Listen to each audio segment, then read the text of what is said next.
Hello and welcome. आज की नई वीडियो के साथ आपके सामने फिर से हाजिर हैं। आज का टॉपिक बहुत इंपॉर्टेंट है। आज का टॉपिक इस वजह से इंपॉर्टेंट है क्योंकि आप बहुत सारी वीडियोस देख चुके होंगे जिसके अंदर बताने वाले एडवाइजर्स और सिर्फ बताने वाले, कोई राह ना दिखाने वाले, वो आप लोगों को बार बार कंफ्यूज कर चुके हैं कि भाई आप जॉब छोड़ें कारोबार करें, जॉब छोड़ें कारोबार करें। गलत बात नहीं है, लेकिन हमारे इस चैनल का भी मकसद ये है और मेरा भी यही मकसद था कि जब आप किसी को सोल्यूशन दे रहे हो ना, तो फिर आप उसको रास्ता भी बताया करें। अगर आप किसी को कह रहे हैं ना कि भाई आपने फलां जगह पे जाएं तो आप कामयाब हो सकते हैं, तो फिर उसका रास्ता भी बता दो ना कि कैसे हो सकता है। With the help of research, with the help of any practical knowledge, with the help of any experience, कुछ तो हो ना, आप बता दें। लेकिन ऐसा नहीं बताया जाता। आज की वीडियो दो बंदों को बड़ा इंपॉर्टेंट हेल्प करेगी। एक तो वो जो जॉब कर रहे हैं और जॉब करते रहें, ना छोड़ें, बिल्कुल भी ना छोड़ें। मैं खुद जॉब करता हूँ, मैं जॉब के साथ ये काम कर रहा हूँ, इसी तरह मैं कुछ एक दो और काम भी कर रहा हूँ, जॉब के साथ कर रहा हूँ। तो जॉब के साथ आप किस तरह कारोबार कर सकते हैं, नंबर 1। और इसी तरह छोटे कारोबारी जो एक स्टेज पे जाके दुकानदार हैं या फिर एक दरमियाने दर्जे के बिजनेसमैन हैं, लेकिन वो एक जगह पे जाके स्टैग्नेंट हो गए हैं, रुक गए हैं, कारोबार रुक गया, ग्रोथ नहीं हो रही, ये अक्सर हो जाता है। उसका हल क्या है? तो ये दोनों बातें आज की वीडियो में आपके सामने प्रेजेंट करने की सआदत हासिल कर रहे हैं। तो आज की जो पहली वीडियो की पहली बात जो है वो ये है कि आप अगर मुलाजमत कर रहे हैं तो आप मुलाजमत को मुकम्मल मत छोड़िए। मुलाजमत आपका खर्चा पूरा कर रही है, आपके पर्सनल अखराजात पूरे कर रही है, आपके घर के अखराजात पूरे कर रही है।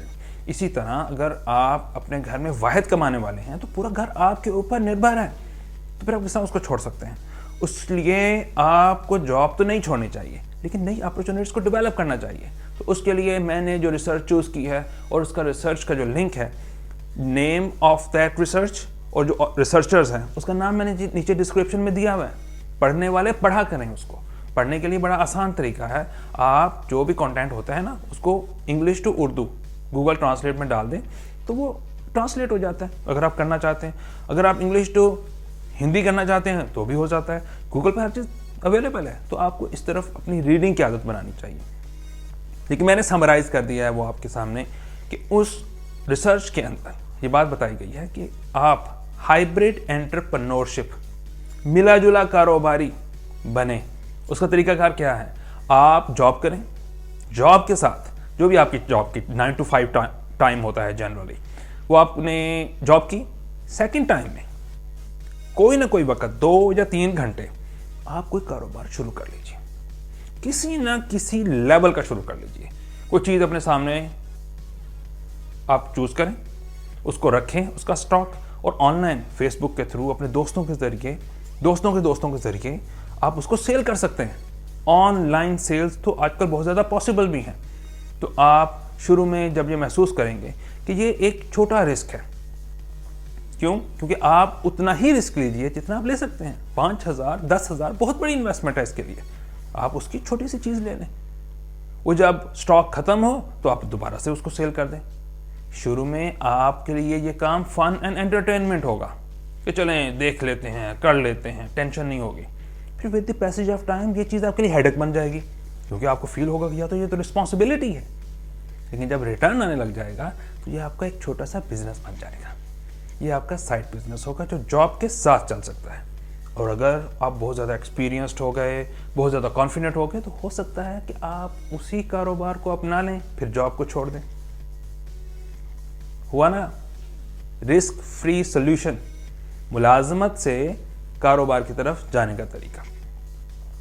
अगर आप मुलाजमत को मुकम्मल तौर पर छोड़ के कारोबार की तरफ जाएंगे तो मैं आपको बताना चाहता हूं कि कई कारोबारी हर साल फेल होते हैं। ऐसे लोग जो वाकई कारोबारी होते हैं वो भी फेल होते हैं। क्यों? रिस्क बहुत ज़्यादा होता है, वो रिस्क को सही तरीके से जांचते नहीं हैं, कैलकुलेट नहीं करते। दूसरा, अनसर्टेनिटी, गैर यकीनियत। माहौल के अंदर बहुत ज़्यादा गैर यकीनियत है। آپ جو پلاننگ، جو سوچ سمجھ کے آتے ہیں مارکیٹ کے اندر، آپ کو پتہ لگتا ہے کہ بھائی حالات ہی نہیں ہیں، لوگ تو بہت زیادہ اچھا طریقے سے کمپٹیشن آپ کو پرووائڈ کر رہے ہیں، تو آپ فیل ہو جاتے ہیں رسک کی وجہ سے اور غیر یقینی پن کی وجہ سے، انسرٹینٹی کی وجہ سے بزنسز فیل ہو رہے ہیں. تو اس لیے آپ ملازمت کو مکمل چھوڑ کے جب جائیں گے کاروبار کی طرف، آپ فیل ہو جائیں گے، کیونکہ ملازمت کا اپنا ایک مائنڈ سیٹ ہے اور جاب کے اندر آپ باس کی بات مانتے ہیں، جبکہ کاروبار کے اندر آپ اپنے باس ہوتے ہیں، لیکن آپ نے کسٹمر کی بات ماننی ہوتی ہے، تو آپ ڈائریکٹ کسٹمر کے ساتھ ڈیل کر رہے ہوتے ہیں. اس لیے آپ کو چاہیے کہ آپ یہ طریقہ اڈاپٹ کریں. اس کو ہائبرڈ انٹرپرینورشپ کہتے ہیں، جو کہ بہت اچھا آئیڈیا ہے. جو ریسرچ کرنا چاہتے ہیں یہ بہت اچھا آئیڈیا ہو سکتا ہے. اب دوسری طرف آ جائیں چھوٹے کاروباریوں کی طرف. بھرا پڑا ہمارا سوسائٹی چھوٹے کاروباریوں کے ساتھ، میجورٹی آف اس اور چھوٹے کاروباری. اب کیا ہوتا ہے، چھوٹے کاروباری جو ہوتے ہیں وہ ہیں جو 25 سے 30 سال یا 30 سے 35 سال کے عرصے میں نا اپنی عمر کے کاروبار سٹارٹ کرتے ہیں. شروع میں وہ کاروبار چلتا ہے، گرو کرتا ہے.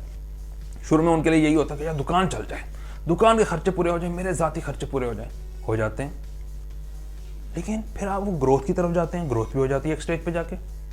پھر وہ فیل کرتے ہیں کہ گروتھ رک گئی ہے، خرچے بھی بڑھ گئے ہیں، اور فلاں آدمی بعد میں آیا تھا، پہلے نکل گیا، آپ سے آگے نکل گیا. تو یہ باتیں آپ کو پھر کیا تیز کرتی ہیں، ٹینشن کرتی ہیں. اس کی تو سب سے بڑی وجہ یہ ہے کہ آپ ساتھ رسک اور انسرٹینٹی کو کیلکولیٹ نہیں کرتے. اس پہ میں اگلی ویڈیو بناؤں گا کہ یہ کس طریقے سے ہو سکتا ہے، کیا طریقے کار ہیں جس سے آپ اچھے طریقے سے رسک کو اسیس کر سکتے ہیں اور انسرٹینٹی کو ایویلویٹ کر سکتے ہیں. لیکن اس کو بعد میں دیکھتے ہیں اگلے ویڈیو کے لیے. لیکن یہاں پر آتے ہیں کہ چھوٹا کاروباری پھر کیا کریں. یہ جو گروتھ کا پرابلم ہوتا ہے یہ اس وقت اکثر پیدا ہوتا ہے جب آپ کی عمر 40 سے اوپر کراس کر جاتی ہے. آپ فیل کرتے ہیں کہ خرچے بہت بڑھ گئے ہیں اور آپ کا کاروبار ایک جگہ پہ رک گیا ہے. تو پھر آپ کیا کریں؟ پھر آپ کو بھی یہی ماڈل اڈاپٹ کرنا چاہیے، ہائبرڈ انٹرپرینورشپ کا. اس کے مطابق آپ ایک کام کر سکتے ہیں. آپ کے ذہن میں کوئی آئیڈیا ہوگا، کوئی کاروبار کا آئیڈیا ہوگا، یا آپ نے کسی اور کو دیکھا ہوگا کہ یار وہ اس آئیڈیا کے تحت، اس بزنس ماڈل کے تحت کامیاب ہو گیا، یا آپ نے خود ایک ایکسپیرینس گین کیا ہوگا اور آپ رو رہے ہوں گے کہ میرے پاس انویسٹمنٹ نہیں ہے. تو اس کا حل یہ ہوگا کہ آپ اپنے ایگزسٹنگ کاروبار کو جاری رکھتے ہوئے ایک چھوٹا سا رسک لیں. یعنی مثال کے طور پر اگر آپ کی دکان ہے تو آپ ایک چھوٹی سی چیز خود بنائیں یا خود سے کہیں سے لے کر آئیں، زیادہ مارجن والی، وہ علیحدہ سے رکھ کے شروع کر دیں. اسی طرح اگر آپ دکاندار نہیں ہیں، کوئی اور سروس انڈسٹری کے اندر ہیں یا سروس آپ پرووائڈ کرتے ہیں ایز اے بزنس مین، تو آپ ایک پروڈکٹ کی کیٹیگری میں بھی جا سکتے ہیں. اور اگر آپ پروڈکٹ کو سیل کرتے ہیں، اینی پروڈکٹ، کوئی چیز، تو پھر وہ آپ کوئی سروس بھی پرووائڈ کر سکتے ہیں. یہ کیا ہے، چھوٹا سا کاروبار آپ شروع کریں گے، وہ ڈفرینسیشن ہو جائے گا. With the passage of time آپ اس کو کھلاتے رہیں، انویسٹ کرتے رہیں، وہ خود بخود ہی پھیلتا چلا جائے گا. تو یہ بھی ہائبرڈ انٹرپرینورشپ کا چھوٹے کاروباریوں کے لیے جو 40 سے 50 سال آپ کی عمر ہو چکی ہے اور آپ گروتھ نہیں آپ کو مل رہی، تو آپ اس طرح اپنے آپ کو گروتھ ڈسکور کر سکتے ہیں، دریافت کر سکتے ہیں اس طرح گروتھ. تو یہ بہت امپورٹنٹ 2 پوائنٹس ہیں جو کہ جاب کے لیے بھی ہیں اور چھوٹے کاروباریوں کے لیے بھی ہیں. اور میرا فوکس یہ دونوں ہی سیگمنٹس ہیں، جاب ہولڈرز اینڈ چھوٹے کاروباری، کیونکہ یہی کسی سوسائٹی کی جان ہوتے ہیں. بڑے سرمایہ دار تو ہوتے ہیں، وہ تو اپنے انویسٹمنٹ کو لے کے ملک سے باہر چلے جاتے ہیں، ان کے پاس 1000 راستے ہوتے ہیں. ان 2 سیگمنٹس نے ملک میں رہنا ہوتا ہے، یہی کسی ملک کی جان ہوتے ہیں. تو آپ کو وہ طریقہ بتایا ہے جو کہ ریسرچ بیسڈ ہے، آپ اس کے ذریعے اپنے آپ کو کاروباری بنا سکتے ہیں. اور اگر آپ چھوٹے کاروباری ہیں تو اپنے آپ کو زیادہ گروتھ کی طرف لے جا سکتے ہیں، لیکن آپ کو تھوڑا سا کیلکولیٹڈ رسک لینا پڑے گا. آج کی ویڈیو کے لیے اتنا ہی، لیکن اس کے اندر رسک اور انسرٹینٹی کی بات ہوئی ہے. اگلی ویڈیو اس پر ہوگی. Thank you.